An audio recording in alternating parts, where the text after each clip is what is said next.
Assalamualaikum warahmatullahi wabarakatuh.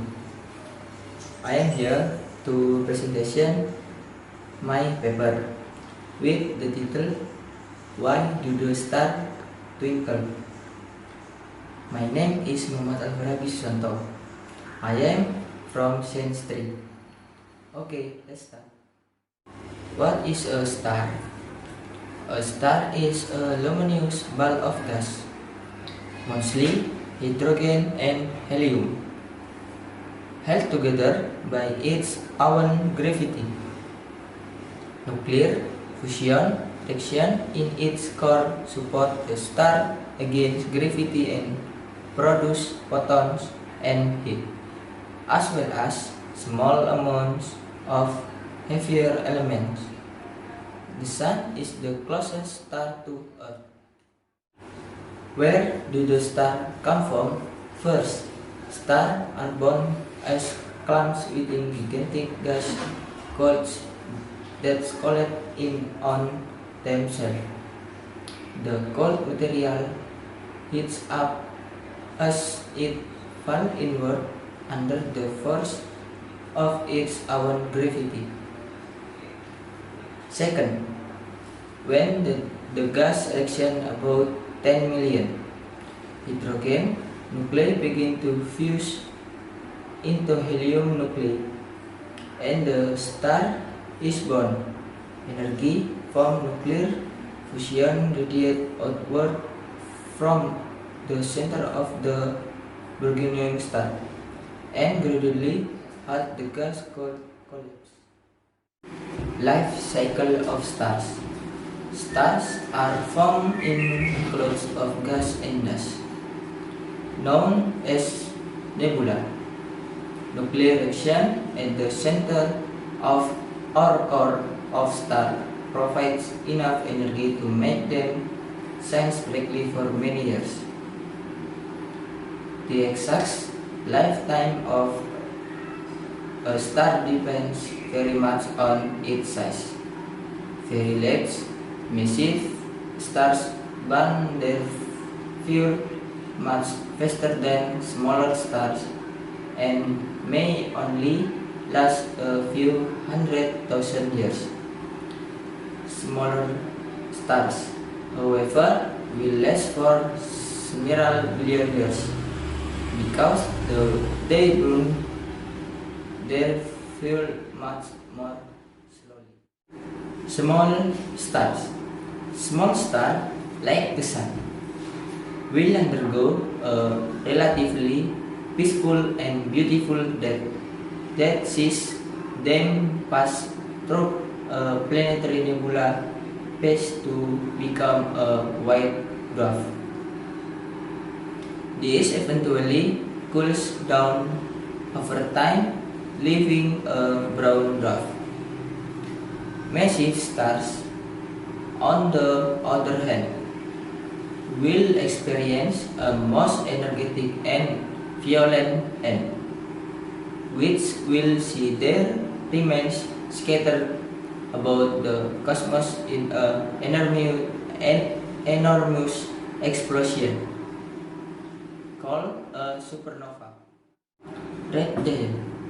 When hydrogen full at the center of a star is exhausted, nuclear reaction will start move outward into its atmosphere and burn the hydrogen that's in a shell surrounding the core.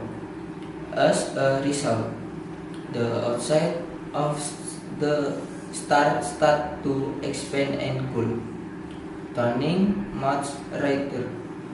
Over time, the star will change into a red giant and grow more than 400 times its original size. Planetary nebula. A planetary nebula is an expanding glowing shell of hot gas or plasma that is cast off toward the end of low mass star life. Despite the name, they have nothing to do with planet. and were so named because early astronomers thought they looked a bit like planets through a small telescope. Low-mass stars turn into planetary nebula toward the end of their red giant phase. At the point the star becomes highly unstable and start to pulsate, the outer layers are ejected by the resulting stellar winds. Planetary nebula are relatively short-lived and last just a few tens of thousands of years. White dwarf. A white dwarf is the remaining compact core of a low-mass star that has come to the end of its lifetime following a planetary nebula event. They are thought to make up roughly 6% of all known stars in the Sun's neighborhood. Why are some stars bright and others dim? The stars are not all the same distance from us. Some stars are closer and some are further away.